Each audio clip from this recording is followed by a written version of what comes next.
This story delves into themes of isolation, paranoia, and psychological manipulation.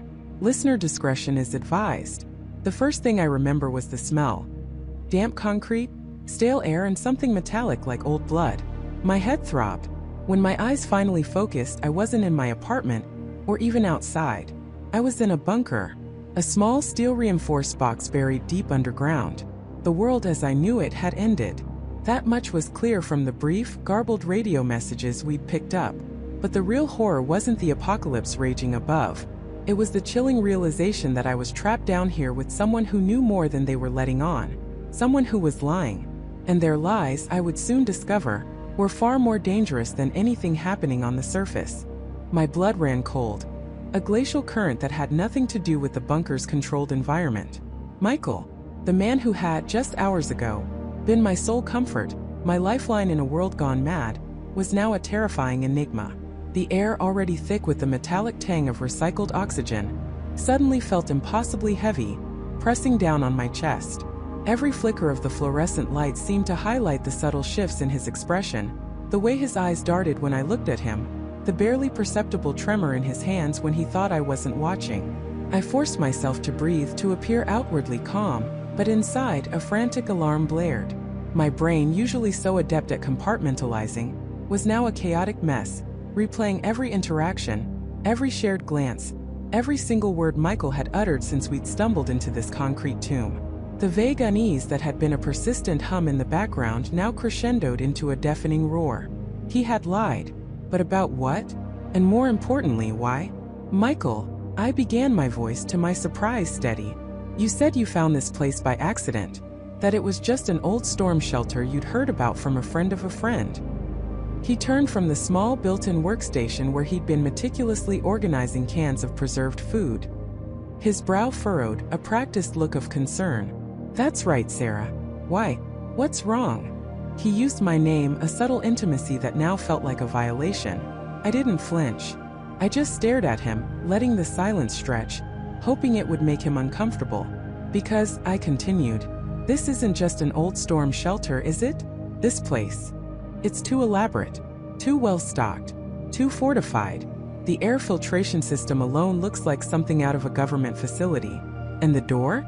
That wasn't just a heavy door. That was a vault door. A military-grade vault door. His eyes narrowed almost imperceptibly, a flicker of something I couldn't quite decipher, annoyance?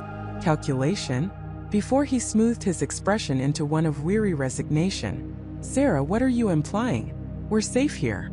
That's all that matters. You're just stressed. We both are. It's a lot to take in. He gestured vaguely at the bunker around us, as if to encompass the entire apocalyptic scenario playing out above. I'm not implying anything, Michael. I'm stating facts. I pushed myself up from the cot, walking towards the small, built-in kitchen area, my back to him, feigning interest in the limited pantry. This way, I could speak without the pressure of his direct gaze, allowing him to think I was merely thinking aloud. You said you were driving home, saw the flash, and knew to immediately head for this shelter. But how did you know to go here? How did you know it would be secure enough to withstand whatever that was? You said you just knew. I turned back to face him, leaning against the cold metal counter. No one just knows about a place like this. Not unless they've been here before. Not unless they built it. Or at least, were very intimately involved with its construction or purpose. Michael sighed, running a hand through his already disheveled hair. Look, Sarah. I'm sorry if I wasn't entirely forthcoming. It wasn't a lie, not really. More, an omission. I didn't want to scare you even more. You were already terrified. His voice was low, laced with a practiced empathy that now grated on my nerves. This place. It's connected to my work. My old work, actually. I used to be in security consulting. High-level stuff. For some very wealthy clients. One of them had this built. A contingency plan. I was part of the team that designed the protocols, the systems. I had access codes, blueprints. When everything went down, it was the only place I could think of that might actually hold up. He paused, letting his words hang in the air. A carefully constructed narrative. It was plausible, I grudgingly admitted. It explained the sophistication, the secrecy, but something still didn't sit right. The details were too neat, too perfectly aligned to soothe my suspicions rather than truly answer them. So you just happened to be driving by, after all these years when the world ended? I pressed my voice flat. And you just happened to remember the exact location, the entry codes, the contingency plans? He met my gaze directly this time, his eyes earnest. Yes, Sarah. Call it luck. Call it professional training. Call it a miracle. I don't know. All I know is we're here. We're alive. And we have provisions for months, maybe even years. He spread his hands in a gesture of peace, a plea for understanding. Isn't that enough? No, it wasn't. Not anymore.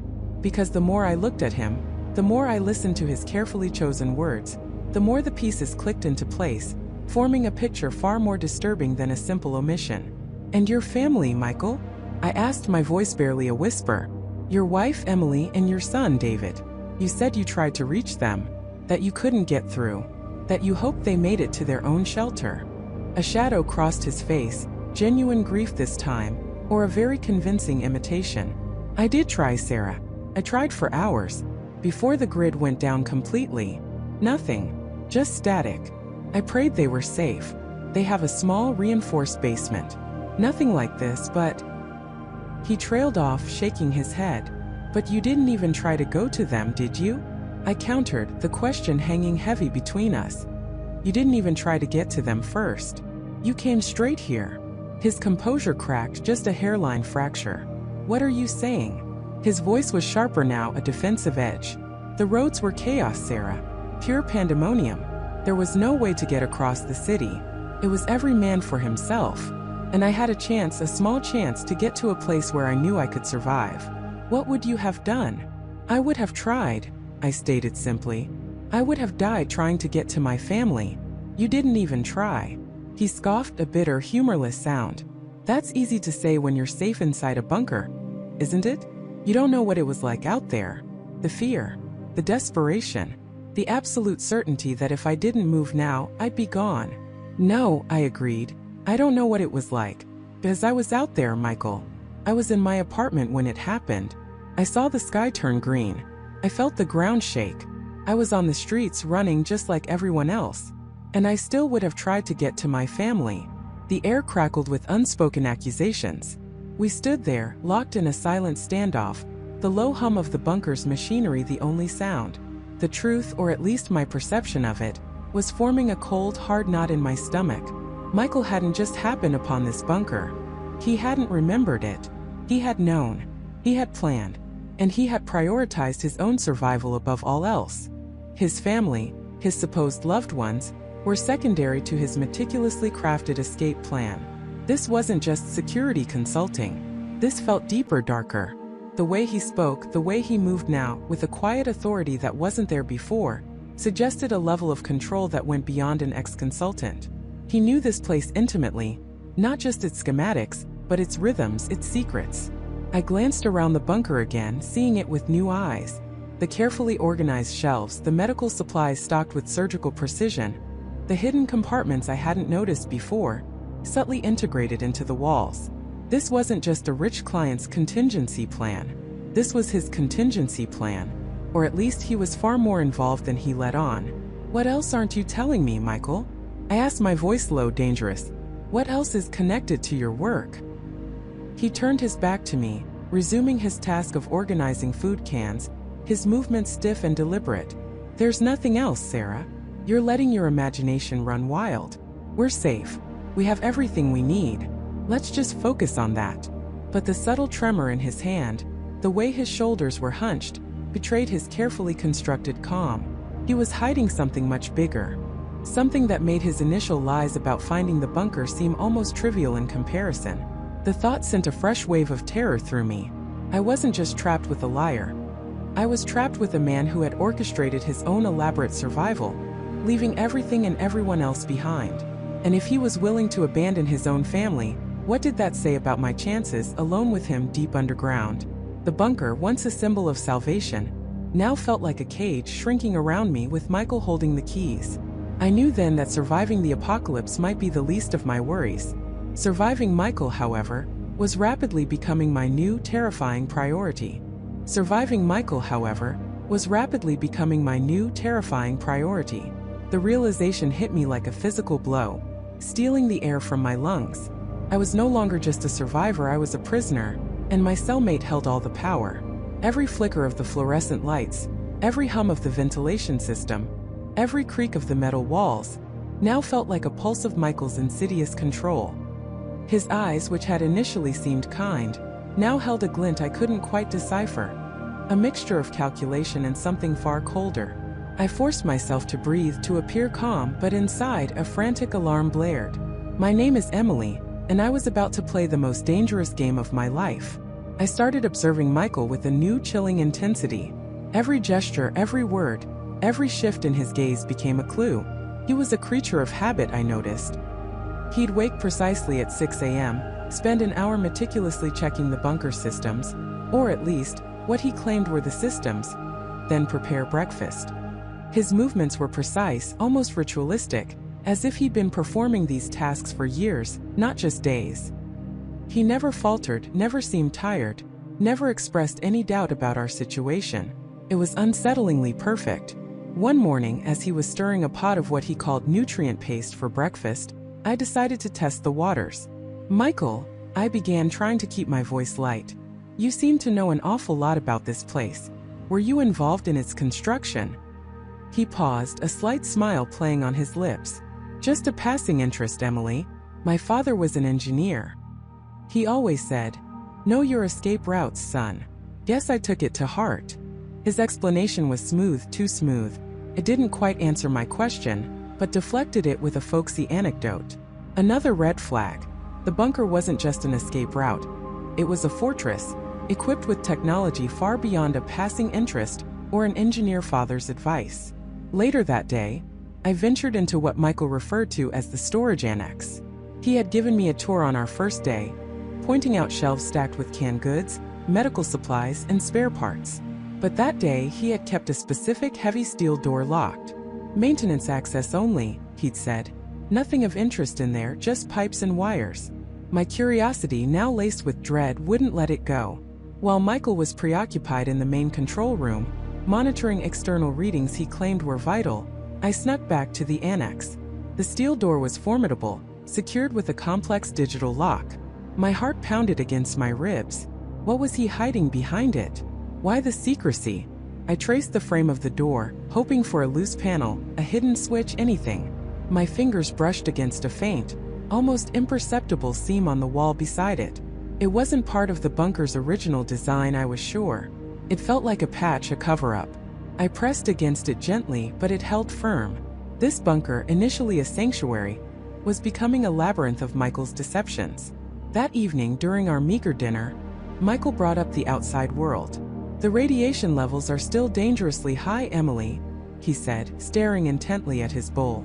"The air scrubbers are working overtime, but it'll be months, maybe even a year, before it's safe to even consider venturing out." "How do you know?" I asked, trying to sound genuinely concerned, not suspicious. "Do you have external sensors, a way to verify this?" He finally looked up, his gaze unwavering. "Of course. This bunker is state-of-the-art. I can monitor everything from the control panel, temperature, atmospheric composition, radiation indexes. It's all there."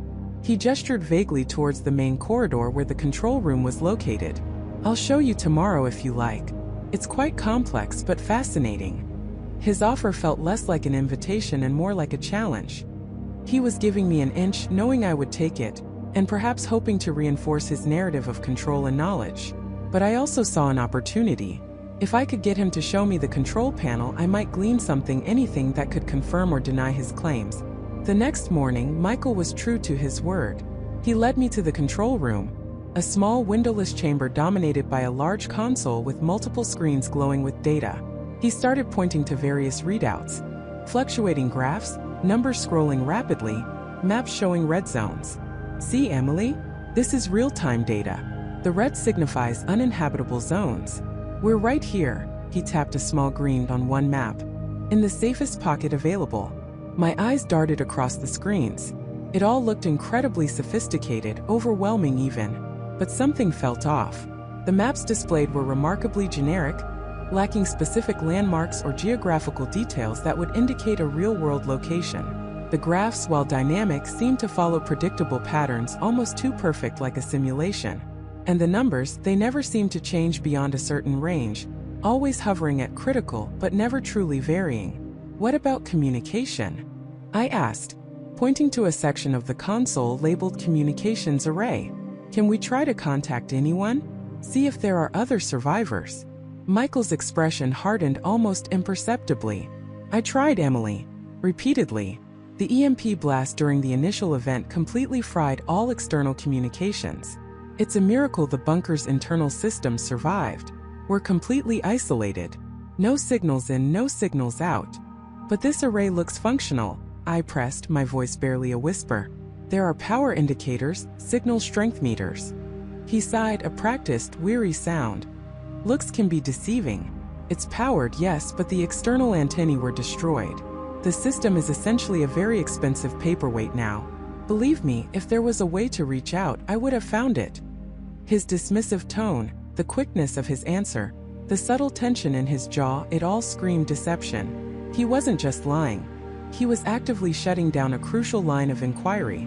The idea of being truly isolated, cut off from any hope of rescue or even external verification, was a powerful tool in his arsenal. As he continued to drone on about atmospheric pressure and air filtration, my gaze drifted to a small, framed photograph tucked away on a shelf beneath one of the monitors. It was a picture of a woman, perhaps in her late 20s, with bright, kind eyes and a warm smile. She wasn't Michael. Her hair was a vibrant shade of red, and she wore a simple silver locket around her neck. "Who's that?" I asked, my voice catching slightly. Michael followed my gaze. For the first time, I saw a flicker of something unreadable in his eyes. Not anger, not fear, but something akin to regret? Or perhaps possessiveness. "My sister," he said, his voice softer than I'd ever heard it. "Jessica. She didn't make it. Got caught outside." The story was plausible, tragic, and provided a humanizing touch to Michael. But something about it didn't sit right. The way he said, "didn't make it." So clinical, so devoid of real grief. And the photograph itself, it looked too pristine, almost brand new, as if it had only recently been placed there. In a world turned to ash, how could a photograph remain so untouched, so vibrant? I risked another question. "She wore a locket too, just like the one you wear sometimes." Michael often wore a simple silver locket, almost identical to the one in the photo, tucked beneath his shirt. He never took it off. His hand instinctively went to his chest, covering the spot where his locket would be. A subtle, almost imperceptible movement, but I caught it. "It was hers," he said, his voice flat. "A memento. A memento. A story. Another piece of the puzzle that didn't quite fit. Why had he never mentioned her before? Why was her photo so new? And why did he wear a locket that was hers?" It struck me then, a chilling thought. His locket, the one he guarded so fiercely, wasn't just a memento. It might contain a secret, a truth he was desperate to keep hidden. As we left the control room, the hum of the bunker seemed to mock me. Michael had shown me what he wanted me to see, told me what he wanted me to believe. But the cracks were starting to appear. The generic maps, the broken communications array, the too perfect graphs, and now the mysterious photograph of Jessica. My mind raced. If Michael was lying about the outside world, about the communication systems, about his own past, what else was he lying about? The bunker, once a haven, now felt like a meticulously crafted stage, and I was the unwitting audience in Michael's twisted play. I had to find out what was in that locket, and what was truly behind that steel door in the storage annex. My survival depended on it, because I was starting to believe that Michael wasn't just a survivor who had lost his way. He was something far more dangerous. He was a predator, and I was his prey. My survival depended on it, because I was starting to believe that Michael wasn't just a survivor who had lost his way. He was something far more dangerous. He was a predator, and I was his prey. The realization hit me like a physical blow, stealing the air from my lungs. Every casual glance, every reassuring word, every shared meal suddenly felt tainted, twisted into something sinister. I was trapped miles beneath the earth, with a man who was meticulously constructing a cage around me, brick by terrifying brick. My heart hammered against my ribs, a frantic drumbeat of pure terror. I knew with absolute certainty that I couldn't afford another moment of complacency. I had to know what was behind that door. I had to know Michael's truth. The rest of that evening was a blur of forced smiles and carefully measured responses. I tried to appear normal, to engage in the mundane small talk Michael seemed to enjoy, all while my mind raced, dissecting every word he uttered, searching for tells, for cracks in his carefully constructed facade. He spoke of the surface, of the dwindling hope for rescue, of the long-term plans for bunker maintenance. Each sentence was a fresh layer of concrete poured over my growing dread. I feigned exhaustion early, citing the psychological toll of our situation. Michael, ever the solicitous host, agreed, offering me a lukewarm herbal tea he claimed would help me sleep. I accepted it, my hand trembling slightly as I took the mug, then discreetly poured most of it down the sink when his back was turned. I couldn't risk being drugged, not now. I needed my wits about me. Later, as the bunker's dim lights cast long, dancing shadows, I lay on my cot, eyes closed, listening. The rhythmic hum of the air filtration system was the only constant sound, a monotonous drone that was both comforting and utterly unnerving. I heard Michael move about, tidying, checking the monitors in the main control panel, his footsteps echoing softly on the concrete floor. Eventually, the sound ceased. I waited, agonizing minutes stretching into an eternity, until I was sure he was asleep. I pictured him in his own cot, just a few yards away, oblivious to the storm brewing inside me. Slowly, carefully, I pushed myself up. Every muscle in my body was tense, screaming with adrenaline. The air was thick with the metallic scent of the bunker and something else, something I couldn't quite place. A faint, acrid smell that was almost imperceptible but gnawed at the edges of my senses. I slipped off my cot, moving with agonizing slowness, each footfall placed with deliberate precision to avoid any creak or scrape. My breath hitched in my throat as I navigated the familiar layout of the living quarters, now transformed into a labyrinth of potential traps. The storage annex was at the far end of the main corridor, past the kitchen and the small medical bay. The journey felt endless. The silence of the bunker pressed in on me, amplifying every tiny sound, the whisper of my own clothing, the thumping of my heart, the distant hum of machinery. I imagined Michael stirring, his eyes snapping open, his gaze fixing on my retreating form. The thought sent a jolt of icy fear through me, but I pushed it down. I had to do this. Finally, I reached the steel door. It was even more imposing up close, a solid slab of cold metal, secured by a heavy industrial-grade deadbolt. There was no handle, only a small recessed panel where a key or a specialized tool might be inserted. I ran my fingers over the cold surface, feeling the rivets, the subtle imperfections. It was clearly designed to keep things in, or perhaps to keep things out that Michael didn't want anyone to see. I knelt, examining the frame, the floor around it. Was there a hidden key? A loose panel? My eyes scanned every inch, desperate for a clue. The lighting here was even dimmer, a single flickering bulb casting an eerie glow. Then I noticed it. Not a key, but a tiny, almost imperceptible seam in the concrete floor, just beneath the door frame, about 6 inches from the wall. It wasn't part of the regular flooring. It was too precise, too deliberate. My heart leaped. This wasn't a natural crack. It was a cover. I fumbled in my pocket for the small, flimsy multi-tool Michael had given me earlier, ostensibly for minor repairs around the bunker. My fingers, slick with nervous sweat, struggled to extend the smallest blade. With painstaking care, I inserted the tip into the seam and gently began to pry. The concrete groaned almost imperceptibly as a small rectangular section of the floor, no bigger than my hand, slowly lifted. Beneath it, nestled in a shallow cavity, was a small leather-bound journal. It looked old, worn, its cover scuffed and faded. A wave of nausea washed over me. This wasn't just a bunker. It was a place of secrets, and this journal was undoubtedly one of its darkest. My hand shook as I retrieved it, carefully replacing the concrete cover. The journal was surprisingly heavy. I couldn't risk turning on a flashlight. The light might be visible under Michael's door. I retreated to the relative darkness of the medical bay, where a faint indicator light on a forgotten piece of equipment provided just enough illumination to make out the faded script. I huddled on the floor, my back against the cold metal cabinet, my eyes straining in the gloom. The first few pages were logistics, supply lists, maintenance schedules, atmospheric readings. Boring, innocuous. I flipped past them, my fingers brushing against the rough paper, until I found what I was looking for. The handwriting changed, becoming more erratic, more urgent. And the content chilled me to the bone. The entries weren't dated, but they seemed to follow a progression. Asterisk entry 1 asterisk. Subject 1 male early 30s. Initial psychological profile stable. Exhibiting signs of confusion, disorientation.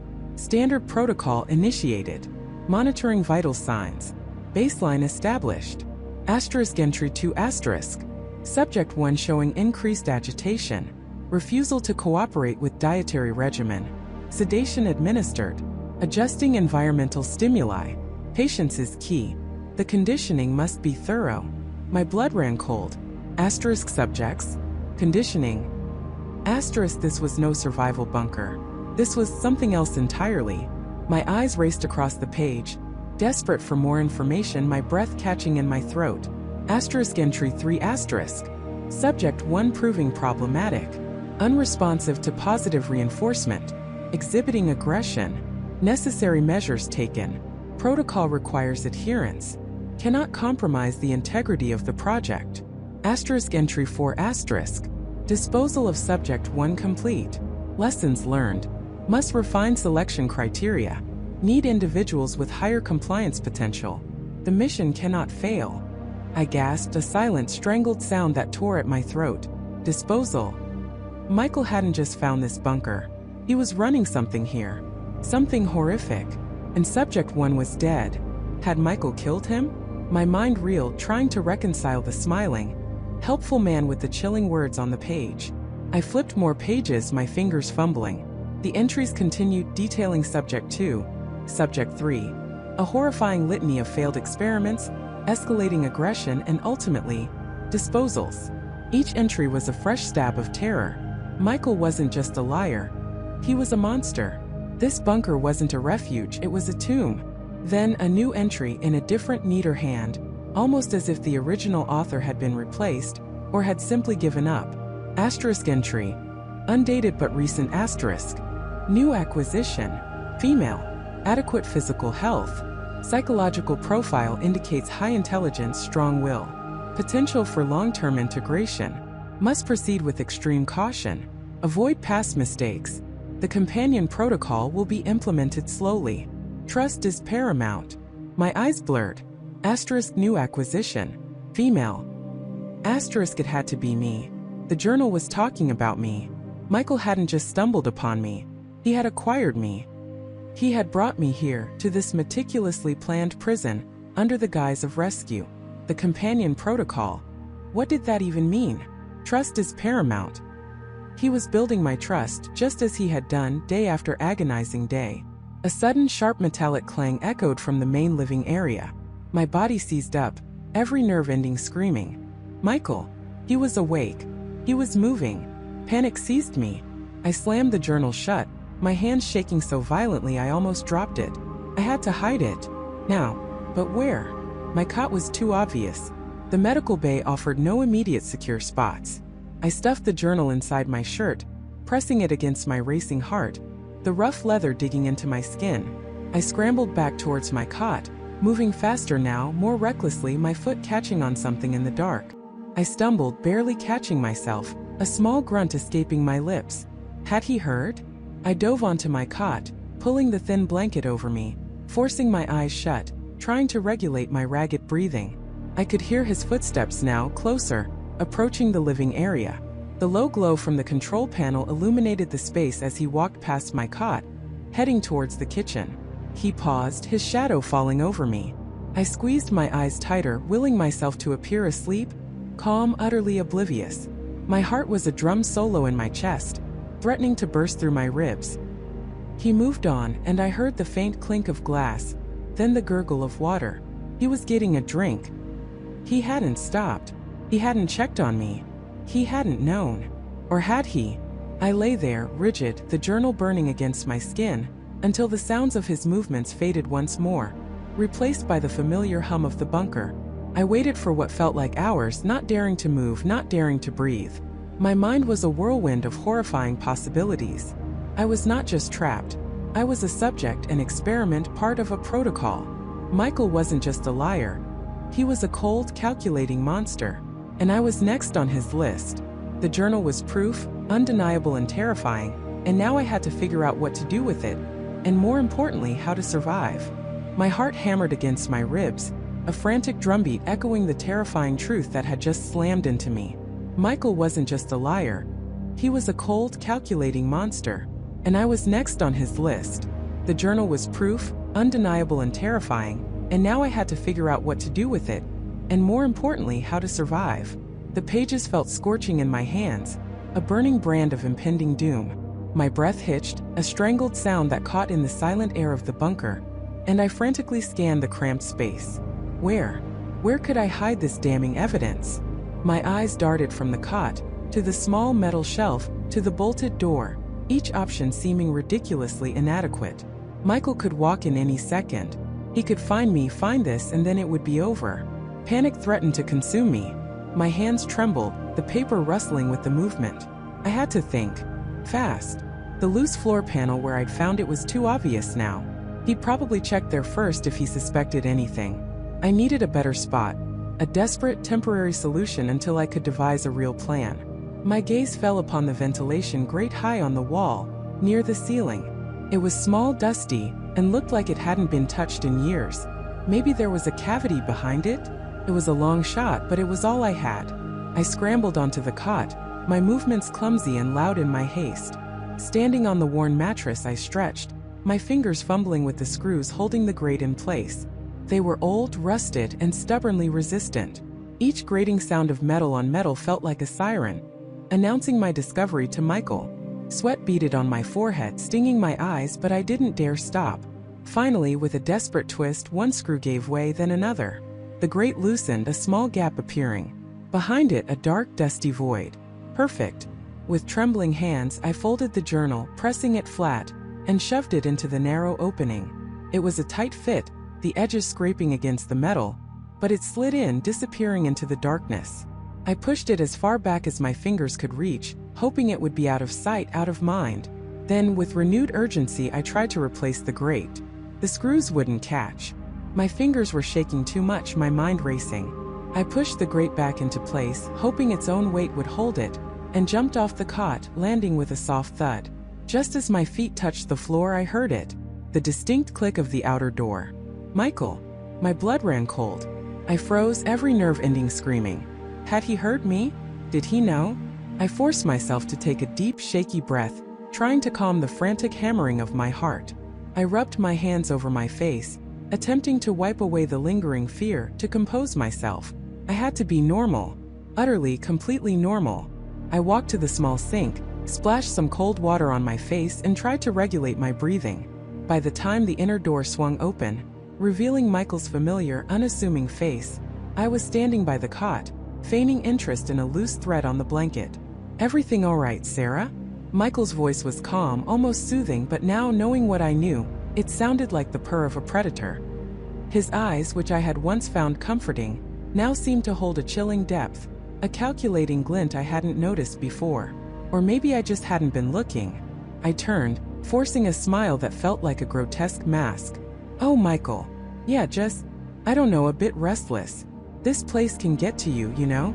I tried to sound casual, dismissive, but inside I was screaming. My entire body was rigid with tension, every muscle coiled.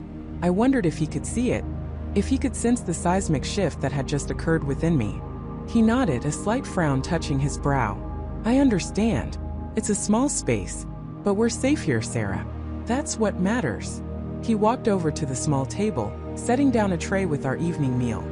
Another bland, nutrient-rich paste and some water. His movements were deliberate, unhurried. He was so utterly normal, so utterly human, and that made him even more terrifying. The monster wasn't in some shadowy corner. It was sitting across from me, offering me food. I managed to sit, picking up my spoon, but my appetite had vanished. Each bite felt like ash in my mouth. I watched him, discreetly at first, then with a growing sense of morbid fascination. How could someone capable of such unspeakable acts sit there so calmly? Was he a psychopath? A sociopath? The journal entries had been so matter-of-fact, so devoid of emotion. Subject 3, David, protocol initiated. Subject 4, Emily, completed. It was clinical, detached, terrifyingly efficient. "You seem quiet tonight," Michael observed, his voice cutting through my internal monologue. He was watching me. My heart gave another lurch. Just thinking, I replied, trying to keep my voice even. About everything. The outside. My family. It's hard not to sometimes. I hoped the lie was convincing, a common enough sentiment in our shared predicament. He nodded slowly. I know. It's tough, but we have to stay strong. Keep our spirits up. He even offered a small, reassuring smile. A smile that now felt like a prelude to horror. I returned it, a weak, trembling imitation. The air between us was thick with unspoken tension. A silent battle of wills and deception. He thought he was playing me, but now I knew his game. And I was determined not to be his next victim. After what felt like an eternity, Michael finished his meal, gathered the tray, and retreated to his side of the bunker, the dividing curtain providing a flimsy illusion of privacy. As soon as I heard the telltale rustle of his cot, I was up. My hands immediately went to the ventilation grate. I had to get the journal back, had to pore over it again, searching for any detail I might have missed in my initial panicked read-through. The screws still wouldn't hold, so I simply pulled the grate down and retrieved the small leather-bound book. Under the dim glow of the bunker's single overhead light, I began to read. Not just the last few entries, but from the beginning. The names: David, Emily, Jessica, Robert, Lisa. 5 names before mine. 5 lives extinguished, documented with chilling precision.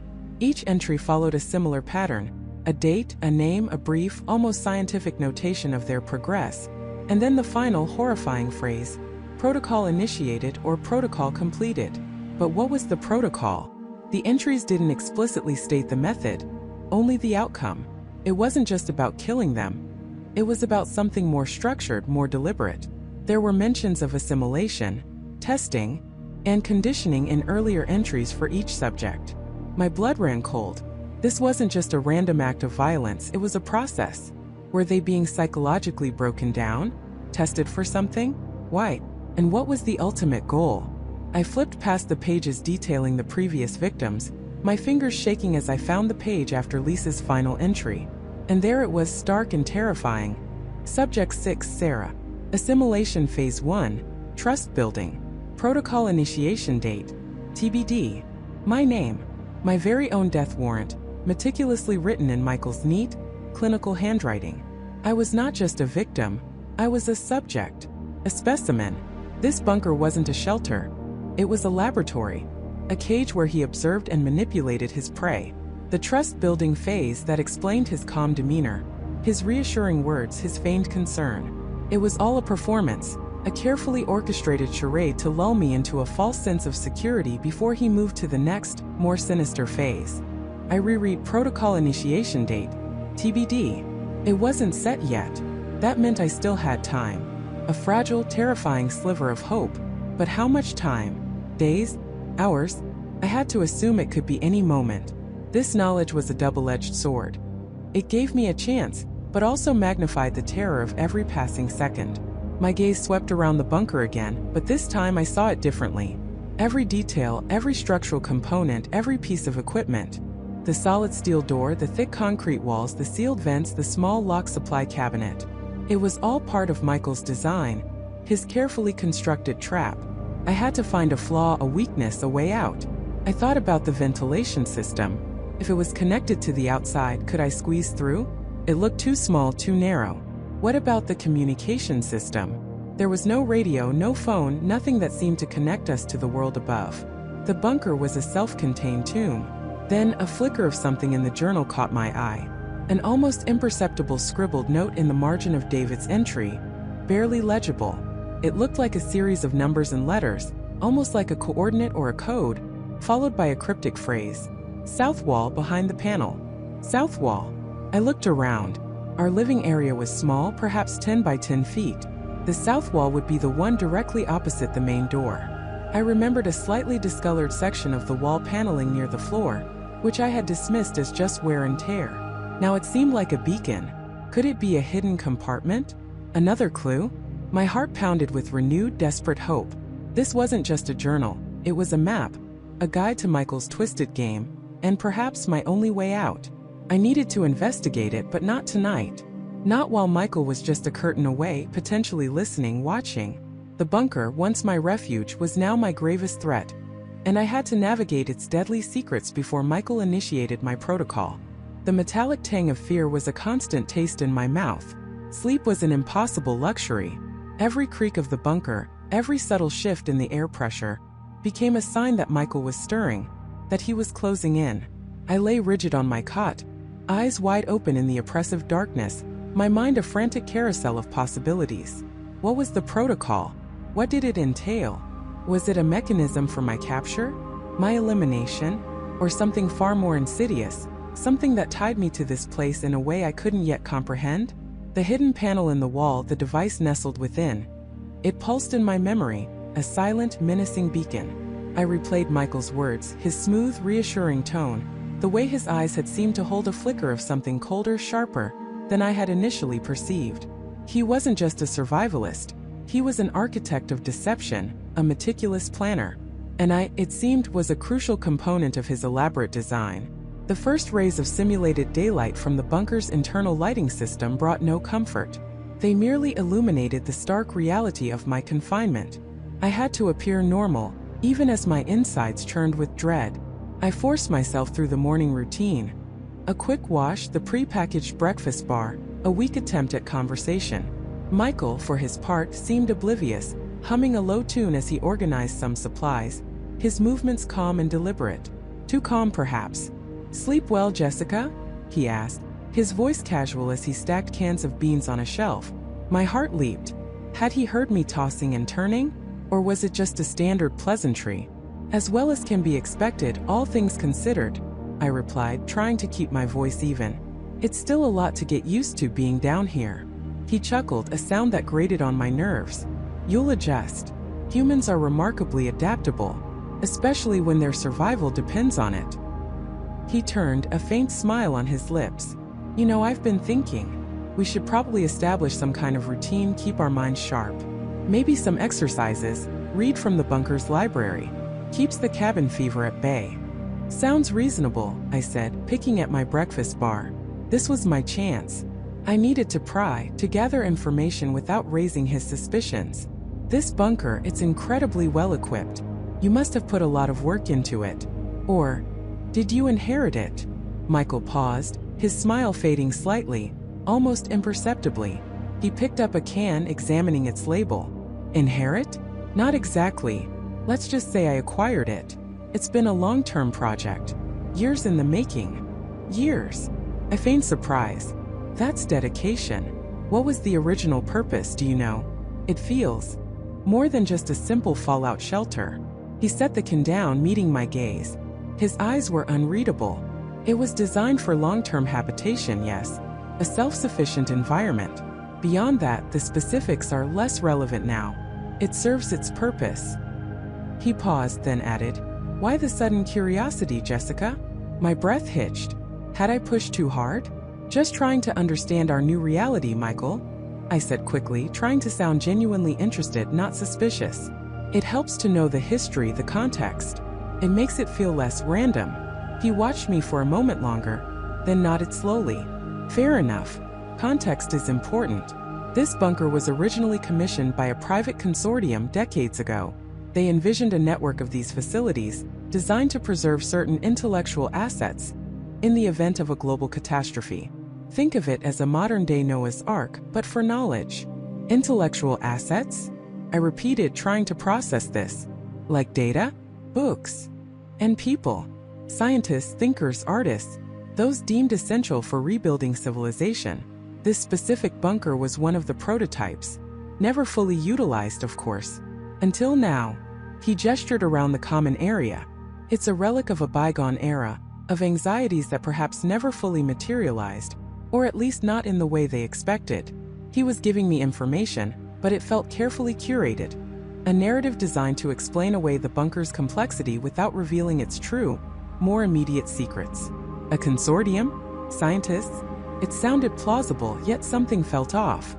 Like a meticulously constructed stage set designed to distract from the real play happening behind the curtain. "So you just stumbled upon it?" I pressed, trying to keep my voice light. He gave a short, dry laugh. "One doesn't simply stumble upon a facility like this, Jessica. It requires foresight, planning, resources." He walked over to a terminal embedded in the wall, one I hadn't paid much attention to before. It was a smaller screen, displaying environmental data and power levels. He tapped a few keys. It's a marvel of engineering, truly. Runs on a closed-loop system, geothermal power, advanced air filtration. We could theoretically stay down here for years without external resupply. Years. The word hung in the air, a heavy shroud. My stomach tightened. Years with Michael. Years trapped in this underground tomb. What about communication? I asked, gesturing vaguely. Is there any way to contact the outside? Or know what's happening up there? Michael turned from the terminal, his expression hardening almost imperceptibly. No. That's the point, Jessica. Complete isolation. The system is designed to prevent any signal from entering or leaving. It's a Faraday cage on a grand scale. We are off the grid completely. And that's a good thing, given the circumstances. He was shutting down that line of inquiry. The way his eyes narrowed, the slight tension in his jaw. He didn't want me thinking about the outside, about escape. He wanted me focused on here, on him. I understand, I said, feigning resignation. Just trying to get my bearings. I needed to shift gears. The hidden device. The protocol. I couldn't ask directly. I needed to observe to find another way in. Throughout the day I watched him. Every movement, every habit. He spent hours meticulously checking systems, organizing supplies, and even reading from a worn leather-bound book in the bunker's small library. He seemed utterly at home, utterly in control. It was unsettling. My focus kept returning to the wall panel, the one in my sleeping area. I couldn't risk investigating it directly, not when he could walk in at any moment. But what if there was another way to learn about it? Later that evening, as Michael was engrossed in a complex wiring diagram, I decided to take a calculated risk. I walked past the terminal he had used that morning, the one displaying the bunker's environmental data. I paused, pretending to scan the readouts. Everything looks stable, I commented, hoping to appear innocently curious. Always is, he replied without looking up. This place is a fortress. My eyes darted across the various parameters. Air quality, temperature, humidity, power consumption. And then I saw it. A small, almost imperceptible detail. A tiny icon, barely larger than a pixel, at the very bottom right corner of the screen. It was a stylized representation of a segmented wall, with a small glowing red within one of the segments. It wasn't immediately obvious, but it looked like a schematic of the bunker's interior. And that red dot, it was in the exact location of my sleeping area. My blood ran cold. It wasn't just a schematic, it was an active monitoring display. And the red, glowing faintly, seemed to indicate activity or status in that specific segment. Was it showing the hidden panel? Was it showing the device? Or was it something else entirely? I forced myself to breathe, to not react. I moved on, feigning interest in a map of the bunker's ventilation system. But my mind was reeling. He wasn't just observing me. He was monitoring the bunker itself, down to individual sections. And that red, it pointed directly to the secret I had uncovered. Did he know I had found it? Was the red dot a sign that the panel had been tampered with? Or was it simply indicating that my presence in that section was registered? The ambiguity was terrifying. It meant he had eyes everywhere, or at least a system that reported on the state of his domain. I spent the rest of the evening in a state of heightened alert, every nerve ending screaming. Michael was in his sleeping area, the curtain drawn. I was alone in the common area, but I felt more exposed than ever. The bunker was a sophisticated trap, and I was the prey. I needed to understand that monitoring system. I needed to understand what that red dot meant. If it signaled the activation or modification of the hidden panel, then my attempt to investigate it would be immediately revealed. I couldn't risk it, but the device was still there. A silent promise of answers, or perhaps a silent threat. I had to find a way to interact with it, to understand its purpose without Michael knowing. The thought gnawed at me. The bunker wasn't just a place of refuge. It was an intricate, deadly puzzle. And Michael, the man who had brought me here, held all the pieces. I was playing a game of cat and mouse, but I didn't even know the rules, and the clock was ticking towards my protocol. The clock was ticking towards my protocol, a phrase that echoed in my mind like a death knell. Michael had said it with such casual finality, as if discussing the weather, but the weight of it pressed down on me, heavy and suffocating. This bunker wasn't just a place of refuge. It was an intricate, deadly puzzle. And Michael, the man who had brought me here, held all the pieces. I was playing a game of cat and mouse, but I didn't even know the rules, and the clock was ticking towards my protocol. My protocol sounded so clinical, so impersonal. What exactly was this protocol? Was it a forced eviction? A termination of shelter? Or something far more sinister? A pre-programmed fate that Michael had orchestrated? The sheer absurdity of it. Being trapped in an impenetrable fortress with a man who determined my expiration date was almost laughable. Almost. I had to figure it out, and fast. My previous attempts to directly question Michael had been met with evasions, charming deflections, or outright lies. He was a master of misdirection, a puppeteer pulling my strings. I couldn't afford to be obvious. My survival depended on subtlety, on observation, on finding a way to unravel his carefully constructed reality without him ever knowing I was even trying. From that moment on, I changed my approach. I continued to play the role of the grateful, slightly overwhelmed survivor. I nodded at his reassurances, smiled at his jokes, and even participated in his mundane suggestions for bunker activities. But beneath the surface, my mind was a steel trap, recording every detail, analyzing every word, searching for the crack in his facade. I started observing Michael with an almost obsessive focus. I watched how he moved, how he ate, where his gaze lingered. He had a routine, meticulous and unchanging, a testament to his desire for control. Every morning, he'd spend an hour in the main control room, his fingers dancing over the holographic displays, checking systems.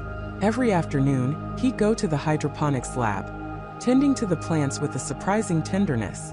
And every evening, he'd retreat to his private quarters, an area he'd always kept off-limits to me, citing privacy and the need for his own space. But I noticed the anomalies. Sometimes, during his morning checks, his brow would furrow, a flicker of genuine concern crossing his face before he smoothed it away. Other times, he'd disappear for longer than usual, not in his quarters, but somewhere else in the bunker, a place I couldn't quite pinpoint. He'd return with a slightly disheveled look, a distant glaze in his eyes, as if he'd been wrestling with something profound. And the protocol, he never mentioned it again, not directly. It was just a silent, invisible countdown that I felt ticking away in the back of my mind. One day, while Michael was engrossed in his hydroponics, I decided to take a calculated risk. I knew the general layout of the bunker from his initial tour, but there were sections he breezed through, or simply pointed to without opening. I started with the storage rooms. They were orderly, filled with supplies, but nothing seemed out of place. Then I moved to the utility corridors, a maze of pipes and conduits. It was here, tucked away behind a large ventilation shaft, that I noticed something peculiar. The wall wasn't flush. There was a faint seam, almost imperceptible, where the metallic panels didn't quite meet. My heart hammered against my ribs. This wasn't part of the official tour. This was something hidden. With trembling fingers, I traced the outline, feeling for a latch, a button, anything. It took several minutes, my breath held captive in my chest, before my fingertip brushed against a small, almost invisible indentation. Pressed it. With a soft hiss, a section of the wall, about 6 feet tall and 3 feet wide, slid inwards, then sideways, revealing a dark, narrow passage. The air that wafted out was stale, heavy with the scent of dust and something else, something metallic and old. My flashlight, a small one I'd borrowed from the medical kit, cut through the gloom. The passage was short, leading into a small circular room. Unlike the sleek, minimalist design of the rest of the bunker, this room was crude, almost primitive. The walls were rough-hewn concrete, not polished metal. In the center stood a single, rusted metal table, and on it, a rudimentary control panel, far older and less sophisticated than the one Michael used. It looked like something from a different era, a relic, but it wasn't the panel that caught my eye. It was the object lying beside it, a battered, leather-bound journal, its pages yellowed with age, its spine cracked. I approached it slowly, my every sense on high alert, half expecting an alarm to blare, or Michael's voice to boom from a hidden speaker. But there was only silence, broken only by the frantic beat of my own pulse. I picked up the journal. The leather was surprisingly soft, despite its age. The first page was blank, but the second bore a date, handwritten in elegant, looping script. October 17, 1987. My eyes widened. That was decades ago. Michael had told me he built this bunker, that it was a marvel of modern engineering. This journal predated modern engineering by a long shot. I flipped to a random page, my fingers shaking. The entries were dense, filled with technical jargon I didn't understand, but also personal reflections. I scanned for names for anything that might make sense. And then I saw it, a name repeated several times, David Miller. Not Michael, David Miller. And the entries were not about building a bunker for a future catastrophe, but about perfecting it, about testing its limits, about isolating it. One entry, dated November 22, 1987, chilled me to the bone. The autonomous systems are now fully operational. The final phase of the protocol is locked in. Once initiated, there is no override. The parameters for subject termination are robust. David, you've created a masterpiece of control. Subject termination? My protocol? The phrase hit me with the force of a physical blow. This wasn't about my safety. This wasn't about a global catastrophe. This was about something far, far darker. Michael hadn't built this bunker. He had found it. Or perhaps he had inherited it. And the protocol wasn't for my benefit. It was a pre-existing function, designed for a subject. Me. My gaze snapped back to the control panel. It had a small monochrome display, and despite its age, it was faintly lit. A series of numbers blinked steadily. A countdown. Not to my release. Not to a safe haven. But to the final phase of the protocol. And beneath the numbers in stark, unblinking text, a single word: initiated. Initiated. The word burned into my vision, a brand on the dim screen, mocking the frantic countdown above it. My breath hitched, a cold knot tightening in my stomach. The numbers weren't just blinking. They were ticking, each digit a hammer blow against the silence, accelerating with a terrifying rhythm. I tried to make sense of it, to rationalize the impossible. Final phase of the protocol. What protocol? A survival protocol? A quarantine protocol? My mind raced, grasping at straws, but every thought led back to the chilling implication. This wasn't an escape route. This was a process, and we were caught in its gears. My eyes darted around the small, sterile room, as if the answers might suddenly materialize from the shadows. The air grew heavy, thick with an unspoken threat. Panic, sharp and acrid, began to claw its way up my throat. I had to know. I had to understand. My gaze snapped back to the screen. The countdown was now in the single digits of minutes. Asterisk 7 minutes. 6 minutes. 5. Asterisk. David. My voice was a desperate croak, barely a whisper against the thrumming silence of the bunker. He wasn't here. He wasn't in this room. A fresh wave of dread washed over me. Had he known about this? Was this why he had been so evasive, so secretive? The pieces, once scattered and confusing, began to click into place with horrifying clarity. His insistence on staying in the bunker, his strange calm, his vague answers about the outside world. It wasn't just about survival. It was about this. I stumbled out of the server room, my legs feeling like lead, each step heavy with growing terror. The main bunker area, which had once seemed a sanctuary, now felt like a cage. David! I yelled again, louder this time, my voice echoing off the concrete walls. David, where are you? No answer. Only the distant hum of the air filtration system and the frantic beat of my own heart. I ran through the living quarters, past the empty cot, the untouched rations. Nothing. The kitchen, the storage room, empty. My mind screamed. Had he left me? Had he activated this protocol, and then abandoned me to whatever nightmare it entailed? Then I heard it. A faint metallic clinking sound, coming from the direction of the utility room, adjacent to the server room I just left. Hope, thin and fragile, flickered within me. He was here. He hadn't left. But the hope was quickly overshadowed by a fresh wave of suspicion. Why was he in the utility room? What was he doing? I pushed open the heavy steel door to the utility room. David was crouched down, his back to me, fiddling with a series of pipes along the far wall. A large wrench lay beside him. He flinched at the sound of the door, dropping the wrench with a loud clang that made me jump. He slowly turned, his face pale, eyes wide with something I couldn't quite decipher. Fear? Guilt? Sarah, he stammered, scrambling to his feet. His voice was too high, too forced. What's wrong? You look like you've seen a ghost.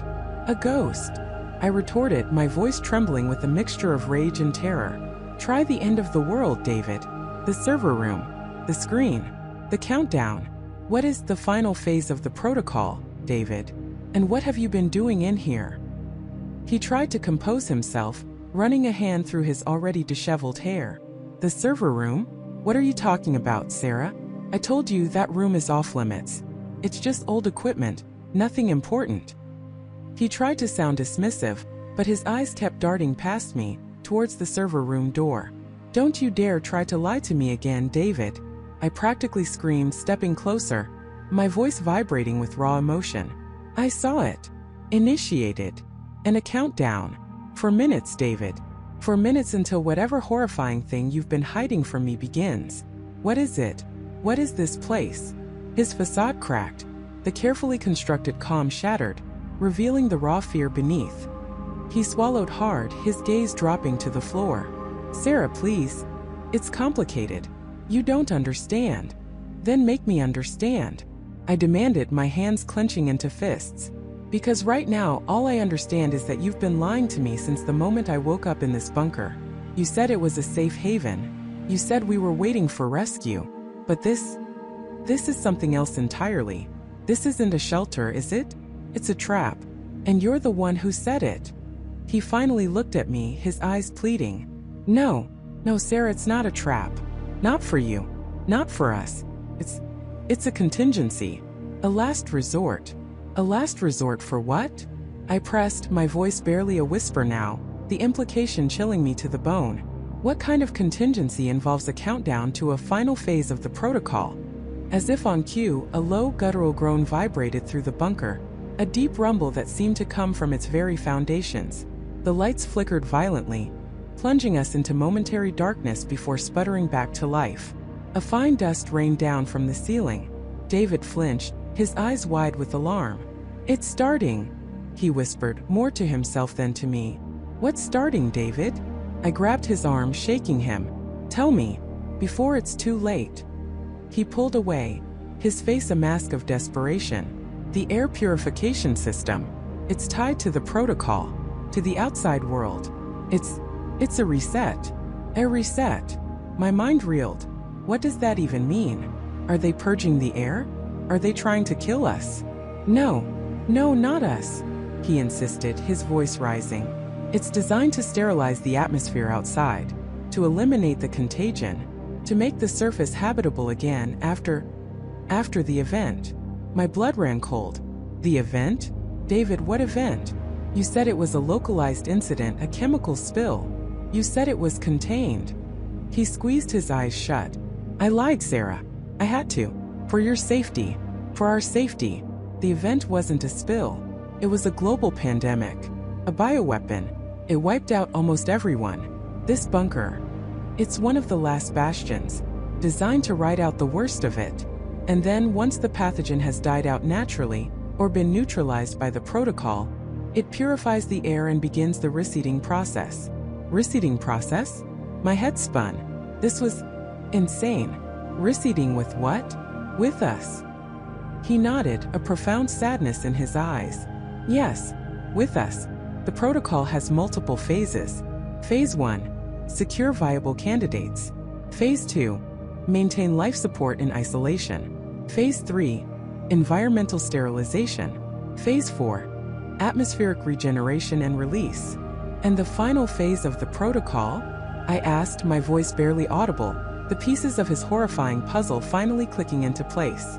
That's phase 3, isn't it? Sterilization. Another tremor shook the bunker, stronger this time. A high-pitched whine began to emanate from the walls, growing in intensity. David looked utterly terrified. It's not supposed to be like this, he stammered, his voice cracking. The sterilization phase. It was supposed to activate after the pathogen had completely died out, or after a specific signal from the outside. But it's activating prematurely. Something's gone wrong. Prematurely. I scoffed, a bitter laugh escaping my lips. So you're saying we're about to be sterilized along with the outside world? Is that it, David? Is this what you brought me here for? To be part of some twisted, posthumous reseeding program?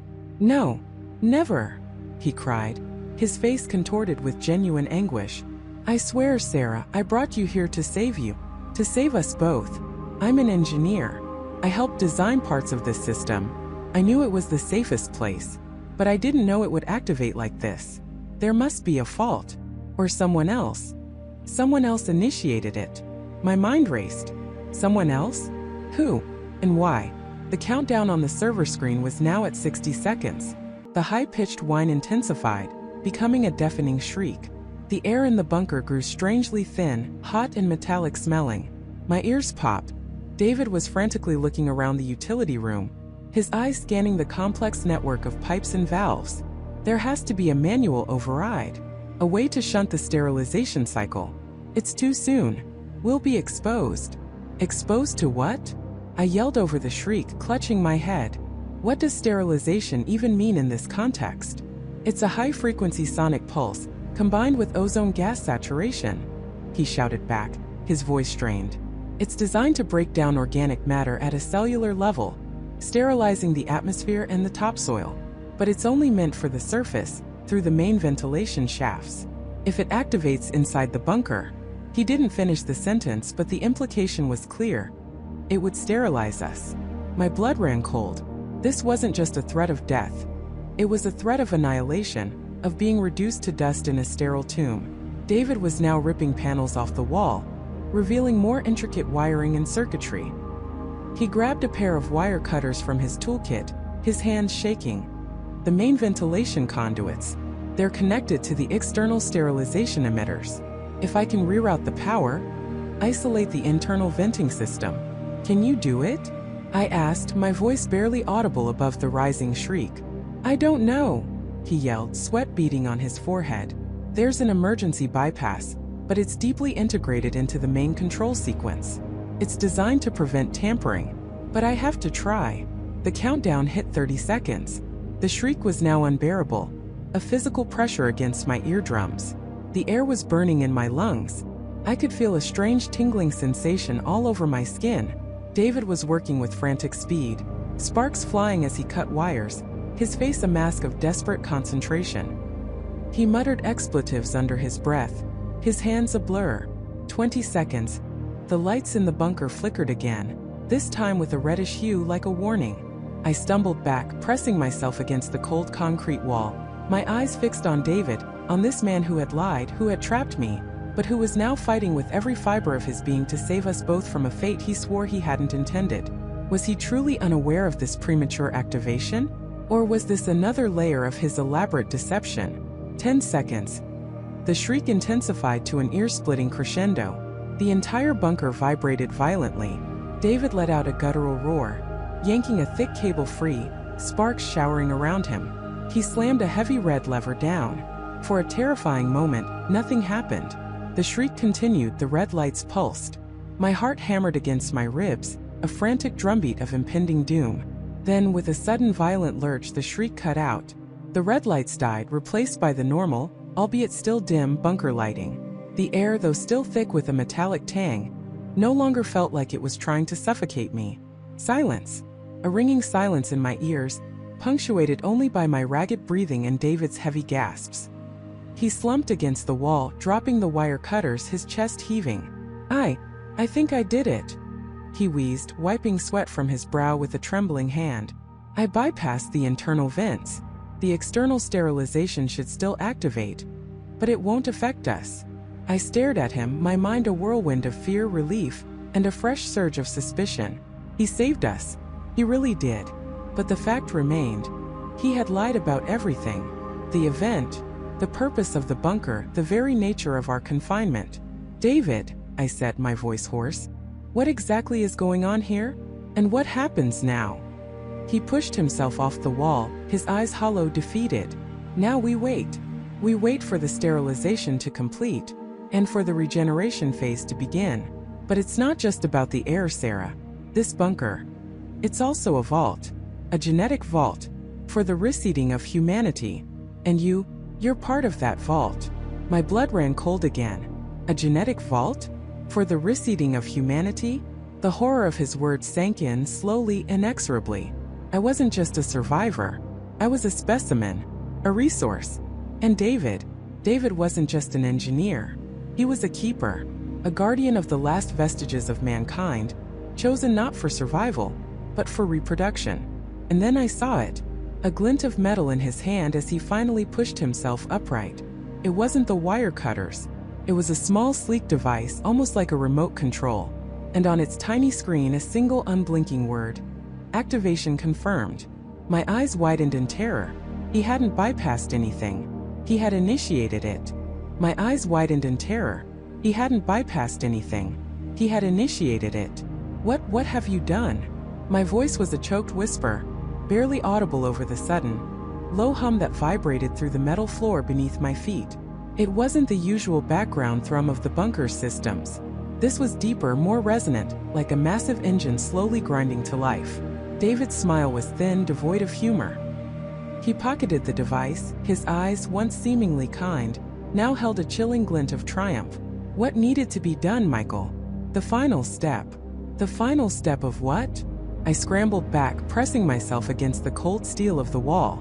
Every fiber of my being screamed that I was in mortal danger, not from the outside world, but from the man standing before me. The hum intensified. The lights flickered once, then settled into a slightly dimmer, colder glow. A faint, almost imperceptible hiss began to emanate from the vents above. It smelled sterile, metallic, like ozone. David took a slow step towards me, then another. He moved with a confidence I'd never seen from him before, a predatory grace that sent shivers down my spine. You see, Michael, this bunker isn't just a shelter. It's a crucible, a seed waiting for the right conditions to sprout. A crucible? My mind raced, trying to grasp the implications. What are you talking about? We're survivors, David. We're trying to escape this hell, not start some experiment. He chuckled, a dry, humorless sound. Escape? Oh, Michael, you still don't understand. There is no escaping. The world outside is gone. Scorched, poisoned, beyond saving. Humanity as it was deserved its fate. It was a cancer on this planet, consuming, destroying, never learning. My blood ran cold. This wasn't the David I thought I knew. This was something far more sinister. You think this was deserved? You sound like a madman. A madman. He stopped a few feet from me, his gaze unwavering. Or perhaps a visionary.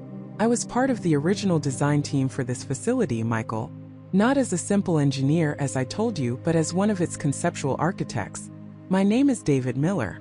I wasn't just here to maintain the systems. I was here to ensure its true purpose was realized. The revelations hit me like a physical blow. David Miller.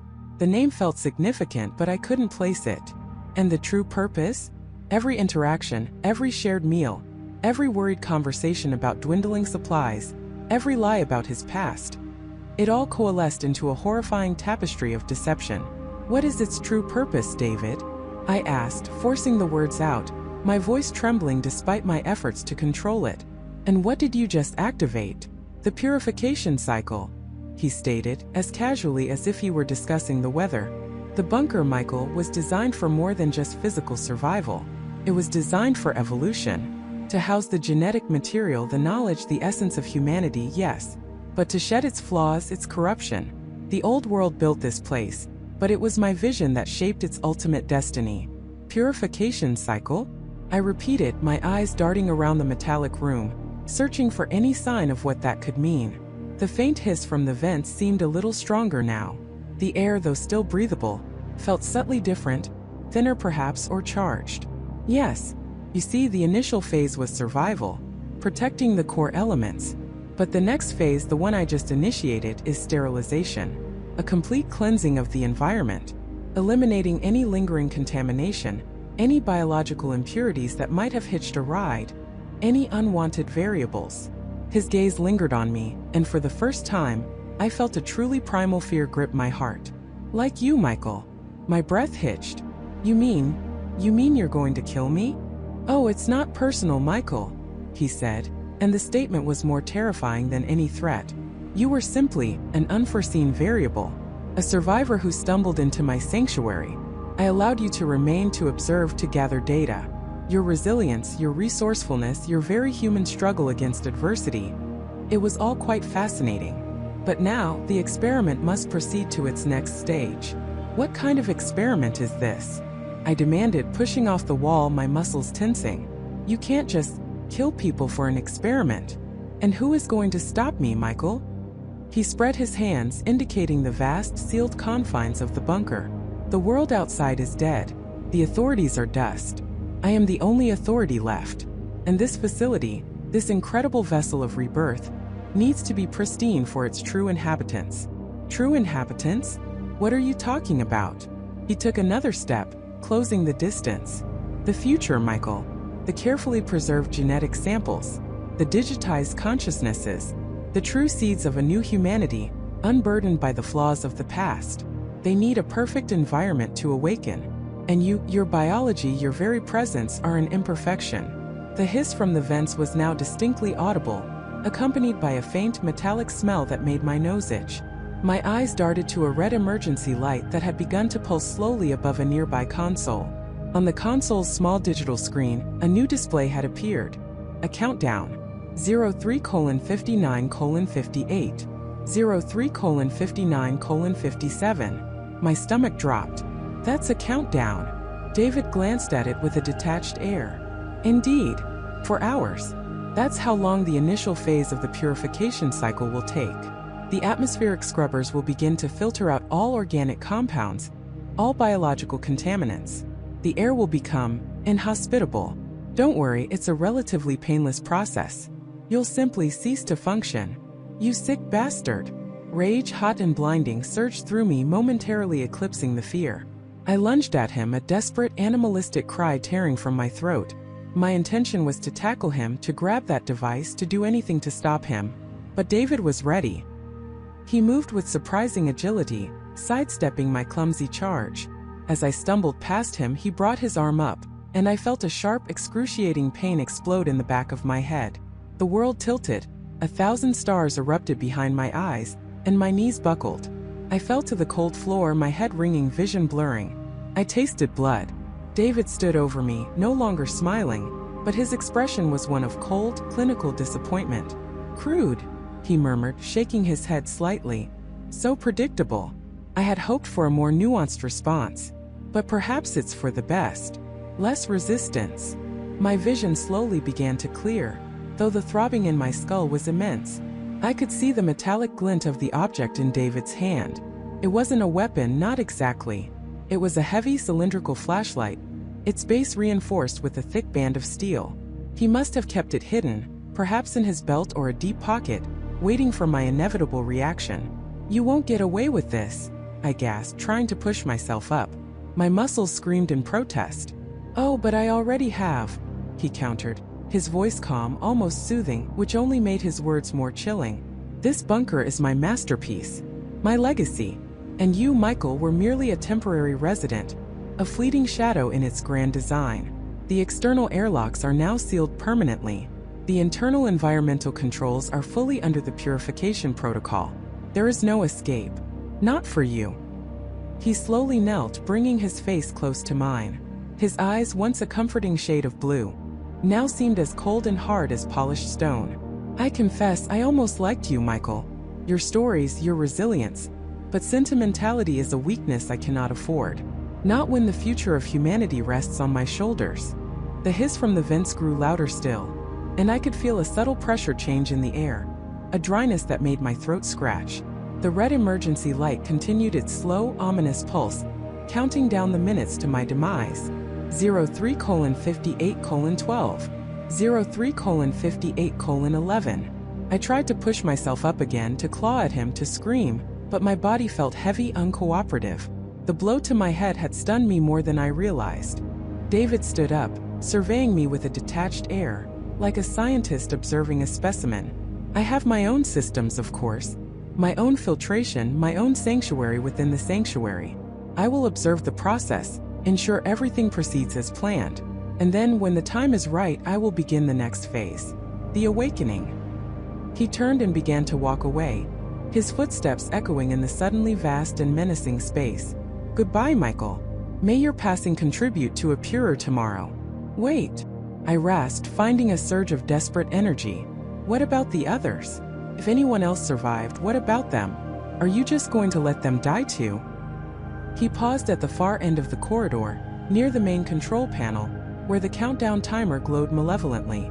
He didn't turn back. His voice, when it came, was devoid of emotion. There are no others, Michael. Not anymore. You were the last. The final variable.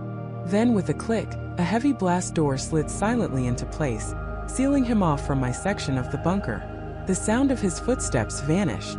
I was alone, trapped in a rapidly purifying tomb, with a countdown ticking away my final hours. The hum of the purification cycle was now a pervasive drone. The air grew drier, the metallic tang stronger. I pushed myself onto my hands and knees, my head spinning, my mind racing in a frantic, desperate search for a way out. For hours. That's all I had. For hours to escape a bunker designed by a madman, now actively trying to kill me. For hours to somehow reverse a process that had been years, perhaps decades, in the making. I crawled towards the console, towards the unblinking red digits that mocked my predicament. My hand shook as I reached out, my fingers brushing against the cold metal. There had to be a way. There had to be. David might be a genius, a madman, but no system was truly foolproof. My eyes scanned the screen, past the countdown, past the cryptic system readouts. And then I saw it. A small, almost hidden icon in the corner, glowing faintly green. A communication symbol. And next to it, a single unread message. My heart hammered against my ribs. Could it be? A message from the outside? A message from another survivor? Or perhaps, a message from someone else inside the bunker? Someone David didn't know about? With trembling fingers, I tapped the icon. The screen flickered, and a single line of text appeared, stark against the dark background. Project Chimera. Phase 1 initiated. Target acquired. Awaiting further instructions. Project Chimera? Target acquired? What in God's name was Project Chimera? And who was the target? Was it me? Or was David's twisted plan even more complex, even more horrifying than I could possibly imagine? The bunker wasn't just a tomb. It was a cage. And I wasn't just a victim. I was part of something far bigger, far more terrifying. Something David hadn't fully revealed. The bunker wasn't just a tomb. It was a cage. And I wasn't just a victim. I was part of something far bigger, far more terrifying. Something David hadn't fully revealed.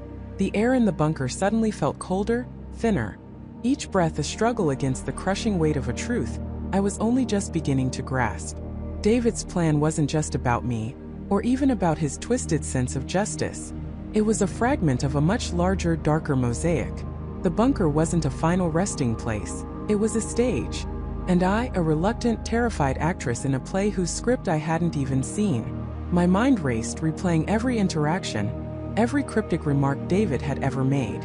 His meticulous planning, the self-sufficiency of the bunker, the way he seemed to derive a strange satisfaction from my reactions. It all clicked into place with a horrifying new coherence. He wasn't just observing me, he was studying me. We weren't just trapped, we were subjects. A fresh wave of adrenaline coursed through me, mixed with a chilling resolve. If I was part of something bigger, then there had to be more clues, more pieces of this monstrous puzzle hidden within these walls. David was often in the main living area, monitoring the limited systems, or retreating to his small, private sleeping quarters. My own room, the kitchen, the storage areas. These were places I could search with some semblance of privacy. I started methodically, my heart pounding a frantic rhythm against my ribs. I checked behind loose panels in the walls, under the worn linoleum tiles, inside every cupboard and drawer. Nothing but the expected supplies, the faded blueprints of the bunker itself, a few tattered books David had seemingly collected. It was frustrating, disheartening, and the constant awareness of David's presence, however distant, kept my nerves frayed. He was in the main control area, humming softly to himself, a sound that now grated on my ears like nails on a chalkboard. I moved into the small, rarely used utility closet near the bathroom. It contained cleaning supplies, a few spare air filters, and a stack of old magazines. As I knelt, running my hands along the back wall, my fingers brushed against a subtle seam, almost imperceptible against the cold metal. It wasn't a panel, it was a flush, spring-loaded lock. My breath hitched. This wasn't part of the original bunker design I'd seen in the blueprints. This was added. My hands trembled as I pressed firmly along the seam. A faint click echoed in the small space, and a section of the wall, no bigger than a shoebox lid, sprang inward slightly. Behind it, not a vast chamber, but a small recessed compartment. Inside, nestled amongst a layer of foam padding, were several items. A small rugged tablet, its screen dark. A stack of thin, encrypted data chips. And most chillingly, a single-bound journal, its cover a plain dark leather with no title. My fingers fumbled for the tablet. It was heavy, industrial grade. I pressed the power button. The screen flickered to life, showing a login prompt. David's meticulousness meant it wouldn't be an easy password to guess. I quickly tucked the tablet and the chips into my pockets, my hands shaking with a mixture of fear and exhilaration. The journal, however, felt different. It was analog, less likely to be immediately traceable, and might contain the raw, unfiltered thoughts of whoever wrote it. I slipped the journal under my shirt, its cold leather pressing against my skin, and carefully pushed the hidden panel back into place. It clicked shut, leaving no trace of its secret. I emerged from the utility closet, trying to compose my breathing to appear nonchalant. David was still humming. He hadn't noticed. Not yet. Retreating to the privacy of my small room, I locked the door and pulled out the journal. The pages were crisp, filled with neat, precise handwriting. It wasn't David's. This was someone else's perspective, someone involved, perhaps even the architect of this entire twisted scheme. The first entry was dated nearly 2 years prior to my abduction. It began. Project Chimera initiated. Phase 1. Subject selection. The parameters are clear. High intelligence, strong resilience, a history of personal loss, and a demonstrable capacity for adaptation under extreme duress. Our initial pool of candidates is robust, but the filtering process will be rigorous. We need individuals who will break, then rebuild, demonstrating the plasticity required for Phase 3. My blood ran cold. Project Chimera. Subject selection. Phase 1. This wasn't about David and me. This was a systematic operation. I wasn't David's chosen victim. I was a subject, selected based on a horrifying checklist of psychological traits. High intelligence, strong resilience, a history of personal loss. My mind flashed to the car accident, the loss of my family. It wasn't just random bad luck. It was a qualification. I flipped through the pages, devouring words, my eyes scanning for any clue, any name, any hint of the true nature of this nightmare.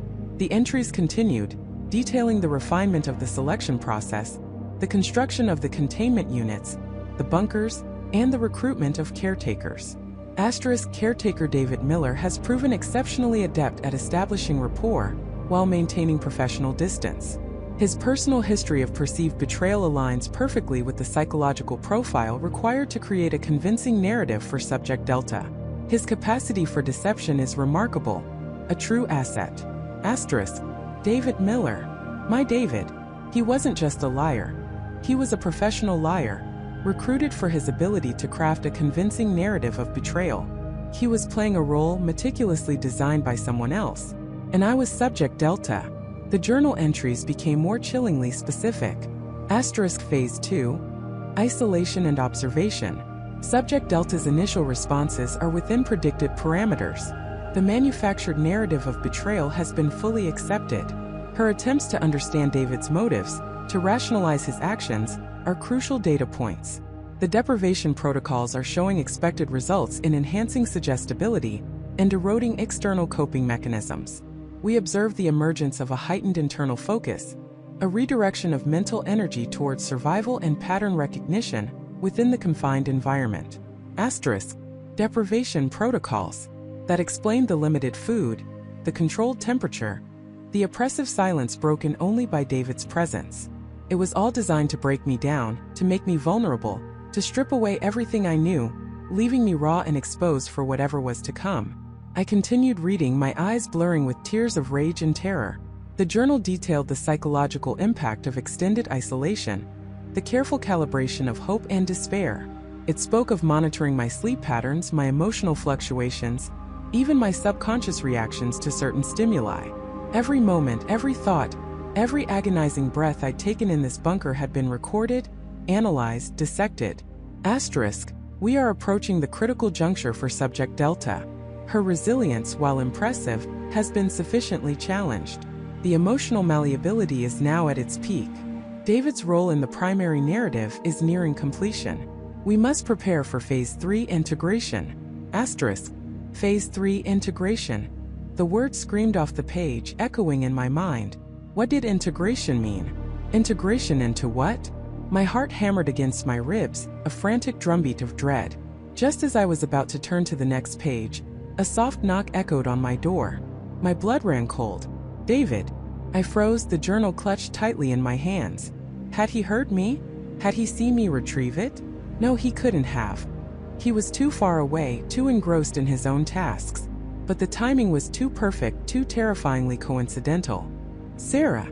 David's voice was calm, almost gentle, but it sent shivers down my spine. Everything all right in there?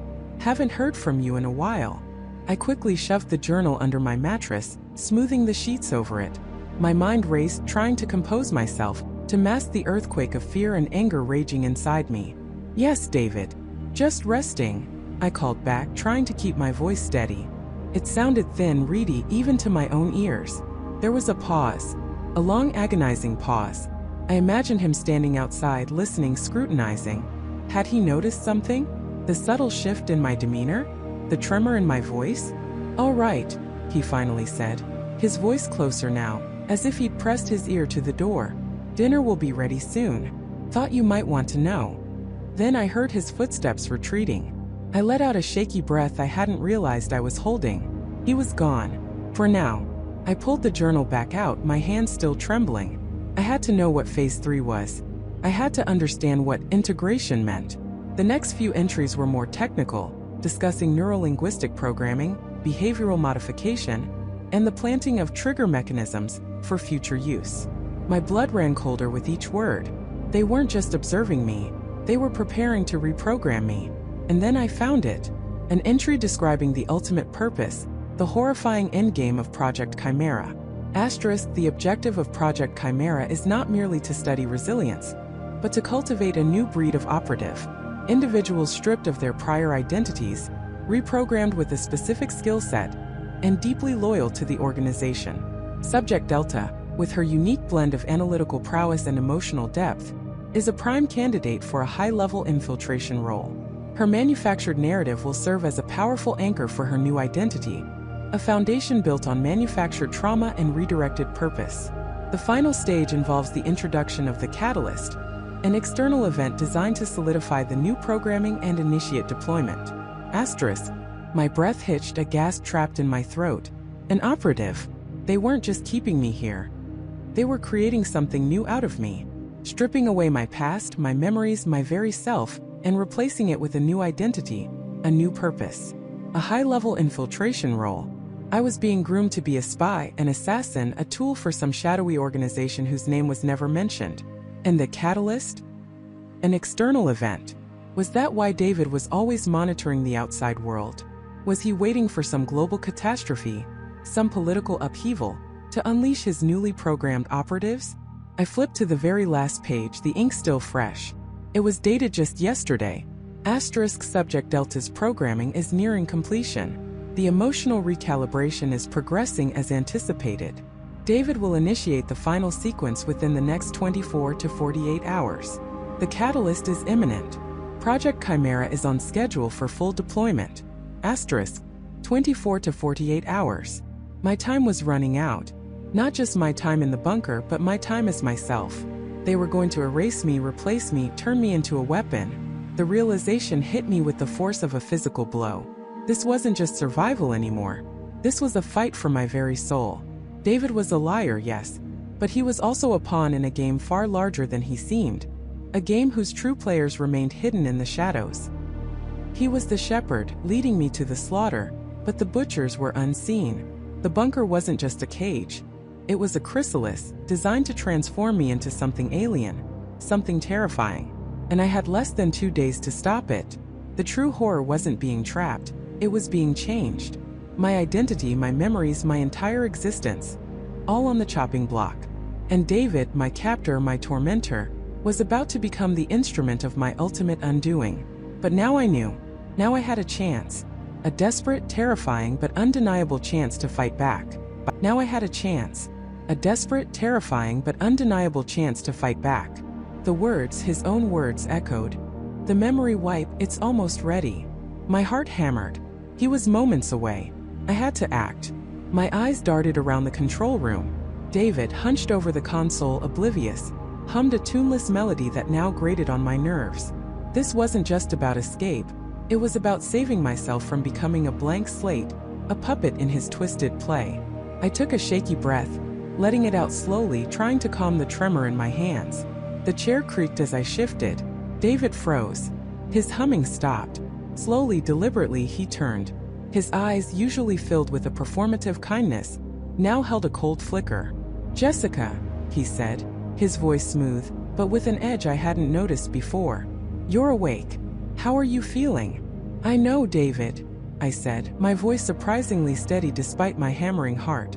"I know what you're planning." The flicker in his eyes intensified, morphing into a mask of feigned confusion. "Planning? What are you talking about, my dear?" "I'm just completing the final system checks for our long-term comfort here." He gestured vaguely at the console. "Just making sure everything is perfect for us."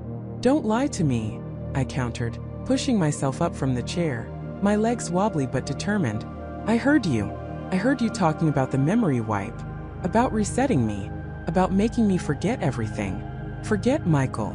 Forget Emily. Forget myself." His face hardened. The mask slipped.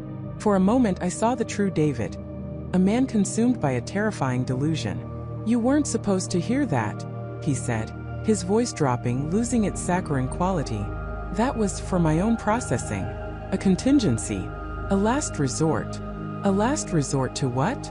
I challenged, taking a step forward. "To make me forget the truth?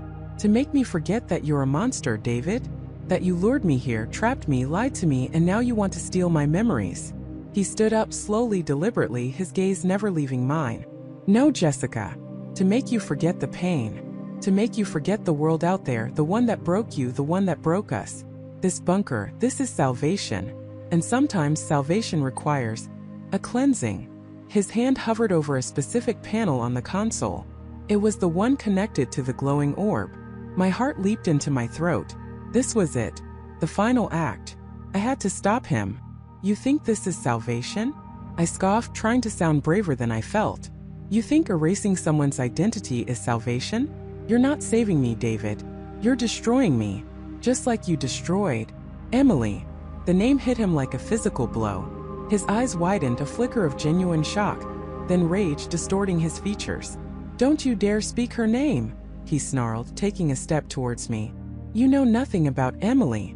You know nothing about what happened." "I know enough," I retorted, my mind racing, trying to buy time, trying to find an opening. "I know you were obsessed with her. I know you blamed yourself. I know you built this place not for some apocalypse, but for your own twisted fantasy. You want to replace her, don't you? You want to make me into her. A blank slate, a perfect, compliant Emily." He stopped, his chest heaving. The rage subsided, replaced by a chilling calm. "You're wrong, Jessica. You're so very wrong. Emily, she was broken by the world. I tried to save her. I tried to protect her. And when I failed, I realized the only true protection was absolute control. This bunker offers that. And with a fresh start, a clean slate, you can be truly safe. Truly happy." He reached for the panel again. My eyes darted around the room. The emergency axe mounted on the wall. Distraction. That was my only hope. "You're a coward, David," I yelled, hoping to provoke him, to make him drop his guard. "You can't face your own failures, so you try to erase mine. You're not protecting me. You're just trying to play God." He paused, his hand inches from the panel. A flicker of doubt, a moment of introspection crossed his face. It was fleeting, but it was there. My chance. With a surge of adrenaline, I lunged, not for him, but for the emergency axe on the wall. It was heavier than I expected, cold and solid in my hands. David spun around, his eyes widening in alarm. "Jessica, what are you doing?" he shouted, his voice laced with genuine fear now, not for me, but for his twisted plan.